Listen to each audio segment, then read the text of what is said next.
వీలు కాదు ఆలోచించడానికి కూడా. అందులోనూ మహామహులు రాసినటువంటి రామాయణాన్ని రాయడానికి సిద్ధపడిందంటే ఆమె చేసినటువంటి యొక్క సాహసం కేవలము దైవానుగ్రహం అని.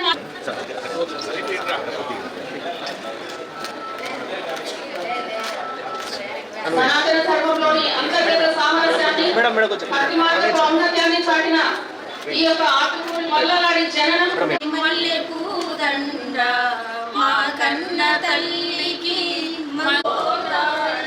కదలిపోతుంటే కృష్ణరాయల కీర్తి మా చెవులు రింగుమని మారు ప్రోగేలా.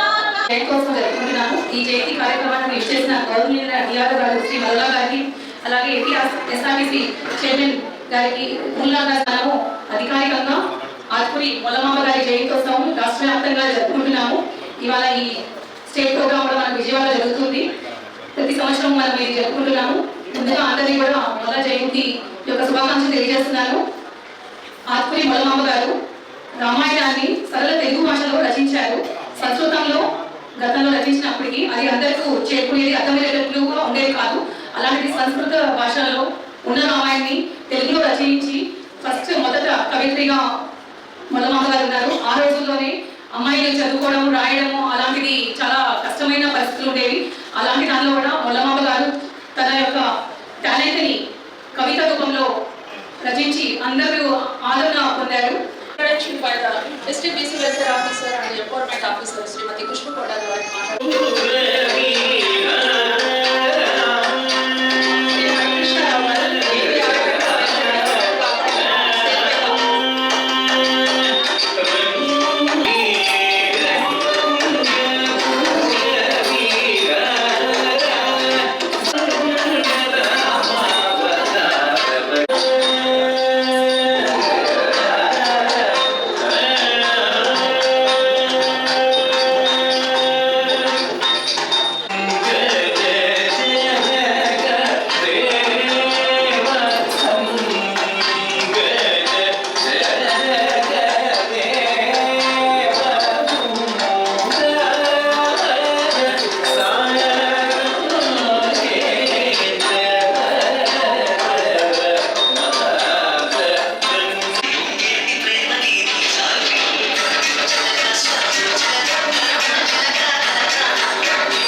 గౌరవ ముఖ్యమంత్రి గారు మరి రాష్ట్ర పండుగ అనేక కార్యక్రమాలు కూటమి ప్రభుత్వం వచ్చిన తర్వాత మరి ఈ రోజు బీసీ వర్గాల్లో ఆనిముత్యాలు సమాజానికి సేవ చేసిన మహనీయులని మరి అధికారికంగా జయంతి జరుపుకోవడం మరి కూటమి ప్రభుత్వానికి సాధ్యం.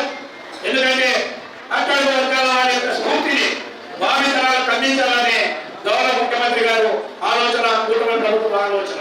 దీనందరినీ కూడా అధికార చక్కగా ప్రజల్లోకి తీసుకుపోయి వచ్చే తరాలకు చరిత్ర ఎలా ఉండేది, భావితరాల్లో ఎలా ఉండాలా, మరి ఈ భవిష్యత్తుకి మనం ఈ సమాజంలో మన బాధ్యత కానీ మరి వచ్చే తరానికి ఒక స్ఫూర్తిదాయకమని నేను మనవి చేస్తున్నాను.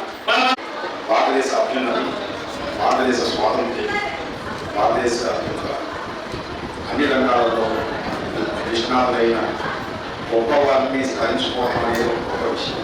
ఆ ఉద్దేశంతో ఈరోజు అనేక మంది మహానుభావుల యొక్క జయంతి వర్ధంతి ఉత్సవాలను రాష్ట్ర ప్రభుత్వం తరఫున చెప్తాం. మరి ఎంతమంది నేను స్ఫూర్తి తీసుకుంటున్నారు, కానీ మేమైతే పూర్తిగా స్ఫూర్తి పొందుతున్నాం దాంట్లో భాగస్వామ్యం. అటువంటి ప్రస్థానంలోనే భాగంగా ఈరోజు చాలా మంది వక్తలు మాట్లాడారు.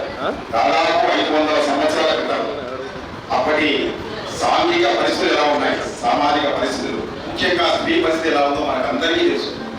అటువంటి పరిస్థితుల్లో ఒక సామాన్య మహిళ, ఆమె ఏమీ పెద్దగా చదువుకోలేదు. మనం అనుకుంటాం ఏదైనా ఒక పెద్ద కావ్యం రాయాలంటే బాగా చదువుకోవాలి, ఏదో ఒక గొప్ప పాట పాడాలంటే సంగీతం నేర్చుకోవాలి. ఇలాంటివి ఏమీ లేదు. దయచేసి ఇది మనం మార్గదర్శకంగా తెలుసుకోవాల్సినటువంటి గొప్ప విషయం.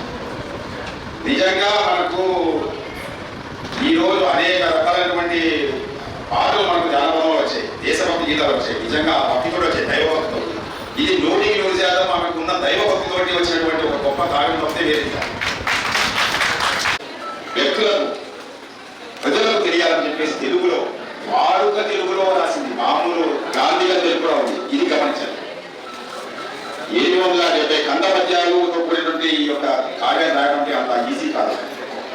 నిజంగా మనం తెలుసుకోని విషయం. నిజంగా వారికి ఆ కృప ఉంది.